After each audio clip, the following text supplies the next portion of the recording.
హరీష్ రావు చేరుకున్నారు తెలంగాణ భవన్కి. హరీష్ రావు మరి కాసేపట్లోనే ఇక్కడ కేటీఆర్ కూడా చేరుకోబోతున్నారు. కేటీఆర్తో భేటీ తర్వాత హరీష్ రావు ఇక్కడ నుంచి నేరుగా జూబ్లీహిల్స్ సిట్ కార్యాలయానికి చేరుకోబోతున్నారు. సో ఇప్పటికే అందరూ నాయకులు కూడా హరీష్ రావుకు మద్దతు తెలపడానికి తెలంగాణ భవన్కి వస్తున్నారు.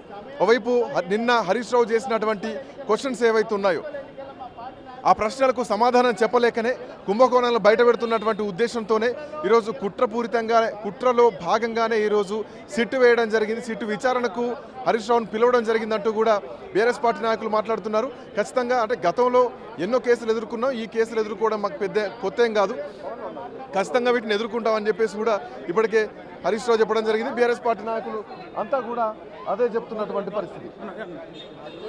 రైట్, ఎర్రవల్లి శ్రీనివాస్ గారు మనతో పడ్డారు.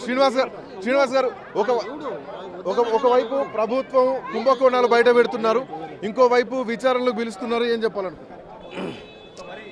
కాంగ్రెస్ పార్టీ 2 సంవత్సరాలలో కాళేశ్వరం మీద విచారణ పిలిచింది, ఫోన్ ట్యాపింగ్ పేరిట విచారణ పిలిచింది, కేటీఆర్ గారు ఈ కాంగ్రెస్ పేరిట ఎంక్వైరీ పేరిట విచారణ పిలిచి ఇలా డైవర్ట్ పాలిటిక్స్ చేయడానికి కాంగ్రెస్ పార్టీ 2 సంవత్సరాల నుంచి తమ తప్పులను కప్పిపుచ్చుకోవడానికి ప్రజల మైండ్ డైవర్ట్ చేయడానికి ఈ ప్రభుత్వం చేస్తున్నటువంటి పెద్ద డ్రామా ఇది. ఈ డ్రామా అంతా ప్రజలకు ఎవరు అందరికి అర్థమవుతూ ఉన్నది కదా. డెఫినెట్గా మీ డ్రామాలు, మీ డైవర్ట్ పాలిటిక్స్ అన్నీ కూడా ప్రజలకు అర్థమైనాయి. ఇలా మీ బొగ్గు స్కామ్లో మీ బామ్మరిది ఉన్నాడని బయట పెట్టినందుకు ఇలా 2-3 గంటలలో నోటీసులు ఇచ్చింది కదా.